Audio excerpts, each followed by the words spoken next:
It is a fun day when I get to chat with a whole bunch of you homeschool moms, either in my closet, Studio C, in Clubhouse, or in my study with coaching moms or moms that I'm helping to mentor or coach. But this discussion of burnout, last week, one of you moms had asked, how do you deal with homeschool mom burnout? Well, that one isn't a fun discussion. However, it is one that I have most definitely had with myself a lot. Okay, I've had it with other moms too. But that is the reason why I wrote this. I actually called it homeschool overwhelm. But I think if you look at what was actually happening in my world and how I was experiencing it, it was awfully similar to how people describe burnout. Perhaps I could maybe suggest that overwhelm happens more often in the first few years when you try to figure out how to navigate your homeschool in a way that feels satisfying. Burnout might be when we've done it for long enough, a few years in a row, and we decide we're kind of tired, we're kind of done with this. So today I'm going to talk about how to address burnout. No, as a qualifier, again, as I said last week, when I have conversations with moms and I get to ask questions about the details of what's going on, that's a much more clear way to gather what the details are or what's really going on. Because what we see at first glance isn't always what we believe or really understand burnout to be. I haven't personally, I wouldn't declare that I personally have felt burned out, but I mean, burnout, overwhelm, wanting to send back the kids to school. What's the difference, really? So I do have, though, a few discussions in my podcast episodes, on my blog posts, on my website. My website is capturingthecharmedlife.com.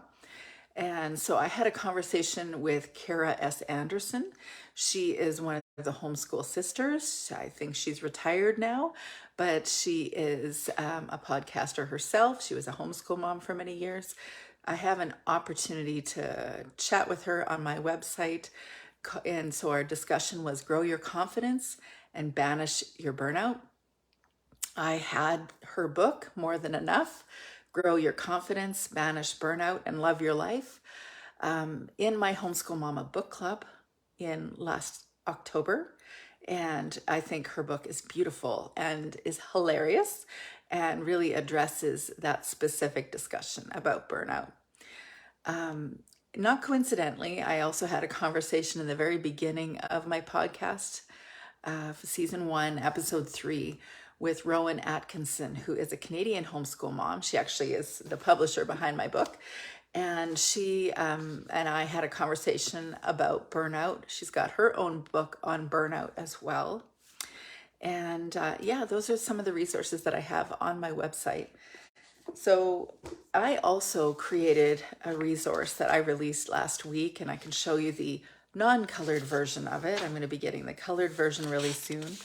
But I was trying to think of what would be an ideal resource for homeschool moms to really tackle all the different areas succinctly, but very thoroughly, the challenges that we're most likely to experience. So I created, this is the black and white version, the wellness guide for homeschool mama.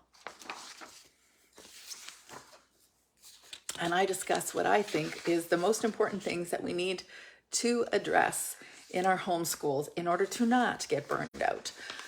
And, I'm going to start the conversation today with the one that I give least discussion to, which is kind of funny because it is one of the biggest things out there. It is a discussion about your physical health. It is really easy to ignore the stuff, especially when it comes to sleep.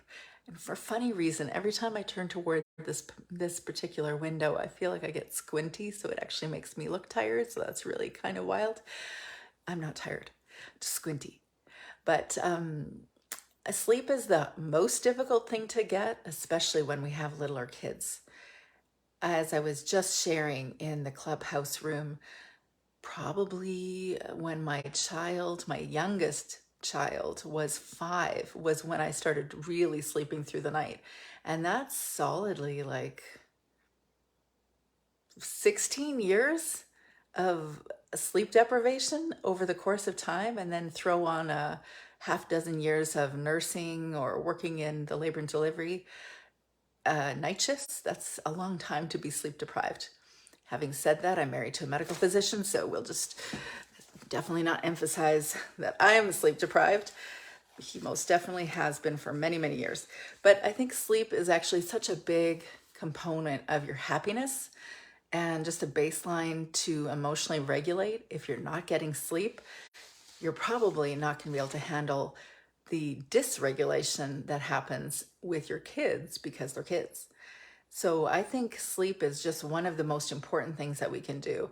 And if you haven't heard, a discussion on sleep, then I'll just do the fastest flyover that you can. And it is, if you want to get good sleep, the researchers say, the goal isn't to necessarily get up at the same time every day, but it is to, no, scratch that. The goal is to get up at the same time every day.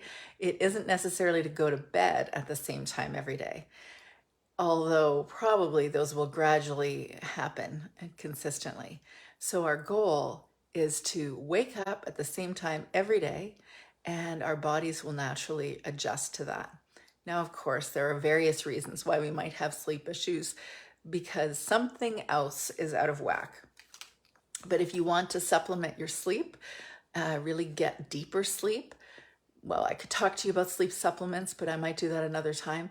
What you could do though is do the natural way, and that is called exercising.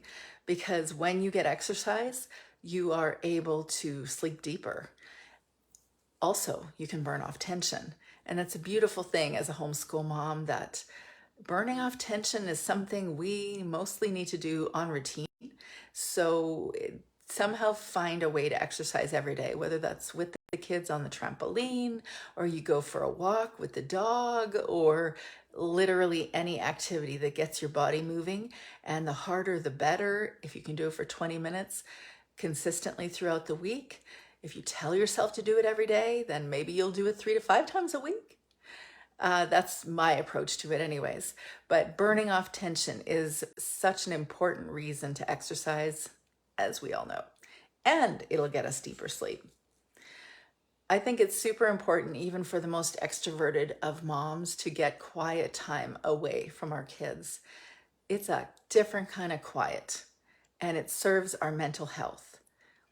And I know that sometimes we're in scenarios where it feels next to impossible that maybe we don't have another family member to look after our kids. And I don't know your specific scenario. One resource that I think we often overlook that I think is super valuable for homeschool families is to ask another homeschool family if one of their older kids, depending on the child, maybe anywhere between 11 and 17, could look after your kiddo for an hour and just play together, or, bring crafts over or something. But those kids are, no matter where they're coming from in a homeschool environment, no matter what kind of religious background or not religious background, or homeschool philosophy, whatever the background is, homeschool kids, especially by the time they're teens, are just mostly, as I've seen it, not just in my own home, I've seen it all over the place. They are just so much more capable of leading. They're more capable of really connecting in with any kids across the age spectrum, and responsible generally. I'm sure you can pull a couple examples that counter what I just said, but that has been my experience across the board, no matter how anybody homeschools. So consider using a homeschool high school teenager for an hour or so a week. Now, okay, we could have a discussion on nutrition. I'll just say this. I won't, and just say that whatever you put in your body is what your brain is receiving, and what your brain receives as fuel is influencing how you're experiencing life and how you're feeling. What I don't have an opportunity to do with you here is to ask you deeper questions about what else is going on in life, because I've learned that we aren't usually just burning out from our homeschool experience. There's obviously in the last few years, many people will point to many scenarios that are unique to the last few years, especially not feeling supported and having all sorts of community kind of breaks or friendship or relationship breaks or fractures. And, that's been a big thing, obviously, health issues or, frankly, just having to grieve other people's, all sorts of possibilities. But there is also the things that have always been, and they got highlighted with greater intensity in the last few years. But there's some things we didn't even need the last few years. A discussion about the last few years doesn't even have to be a thing right now, because even without what's been happening in the last few years or what was happening, families have challenges, and there could be somebody that doesn't have a job, or there is somehow, the income pressures, or definitely marital challenges, or relationship challenges that you have with a friend or another family member. There's so many possibilities that could be there. Maybe you have a part-time job or you have a full-time job. There's so many possibilities why you have lower fuel or ability to handle what's going on in your homeschool, because those things are eating up the energy as well. Just kind of like you taking your car to the gas station, you can fill up that gas tank, and you're going to have to, every time you homeschool your kids, that'll take a little bit of energy from you. Every time you have a conflict with your mother-in-law, that's going to take some energy from you. Every time you're frustrated that the FedEx driver didn't drop that Amazon package at the door, you'll be frustrated. FYI, if they drop that FedEx package at my door, they're going to have a large guardian dog to deal with, so it's highly not recommended. I'll be frustrated because my dog will not stop barking. But anyway, there's all sorts of other factors that might be playing in to your challenge to not get burned out in homeschool, and I want to honor and acknowledge that. Or one of the biggest things as well is depression and anxiety, two concepts that are unrelated officially to homeschooling. However, over the last few years, if you've been homeschooling and you're dealing with depression or anxiety, and you've had all the pressures of all the life challenges, that's a lot. That's a lot right there. And I want to just stop to acknowledge that those are common scenarios that I hear about as well. Now, what about your relationships? Are you feeling connected? Are you in community with other people? If ever we learned that it wasn't an option, we need to feel connected and be in community with people, it was in the last, or solidly in 2020 for sure. And so because so much has been happening the last few years and people are having their fractures in relationships or connections, it is so important to create another community that feels like it might reflect who you are, reflect your values more closely. And yet, I know this in the homeschool experience as well, that just because you homeschool does not mean that the people in your homeschool community make sense to you. And maybe they don't have the same religion. Maybe they don't have a religion. Maybe they have different kind of curriculum, or they have very different children, or they have a very different focus in their home, or different values. And I know from experience that that's the case, that especially as homeschool families, we're always building our independent muscles. And because we build those independent muscles, we become much more unique and therefore less likely to be like everybody else. So in that scenario, because I do think that we're all in that scenario, we have to decide how valuable it is to be in community and connect with other people and gain the benefit of that community, versus us being perfectly aligned with other people that aren't exactly like us. And so then we have to decide, how valuable is it for us to maintain community? I do think that there's a discussion on relationships that's valuable here as well in order to not burn out. And it is a discussion on boundaries.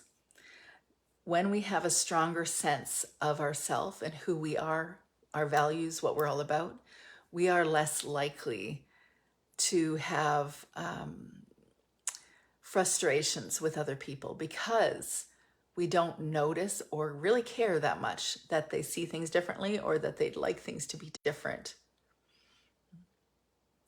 Okay, if I'm being really specific, what I'm thinking is that, say, the grocery store lady says to you, "Why aren't your kids in school?" You can get bugged by that. Or you can say, "I don't know who that grocery store lady is or why she's telling me that, but I don't think she understands what's really going on or the benefits of this lifestyle for our homeschool." And just decide it's okay. I don't actually have to care what they think because you have such a strong sense of yourself that it doesn't matter. I think a discussion of boundaries in the context of preventing burnout is so important for the obvious that if we are always thinking about what do other people think or what do people want from us, then we are most likely to just release a lot of energy towards a direction that isn't serving us or our family, that doesn't make us happier. And every bit of that fuel that we drain away from the most important things that goes to these weird, goofy kind of conversations, people calling us out on things like homeschool socialization or, are your child or is your child going to have a decent education or all the things that you hear. The energy is going to go to you mentally defending your choice to, you fill in the blank, instead of you enjoying your life and being present, just enjoying your life. So the more you bolster what's in here, your true self, the more you're going to be enjoying your relationships and also not feeling as moved back and forth, your energy taken away from the most important things. I'd also add that your perspective or your approach in your relationship with your kids really matters if you don't want to be burned out. Now, I could go in all sorts of different directions here. And if you have any thoughts or you want to add to the conversation, you can throw it in the comment section. But one thought that I have is about education, that if we see our kids as the recipients to our home education, the only recipients, the one that we have to do something to, we have to enable something, we have to give something to them, we have to do something for their education. If we're always in the top-down teacher to student approach, then we will miss out on them having the fullest education that they can have, really following who they are, what they're about, following their learning interests. We're not only going to miss out on that, but we're also creating a lot more effort for something that could just be done a whole lot more easily, passively, and interestingly if we're following their interests more.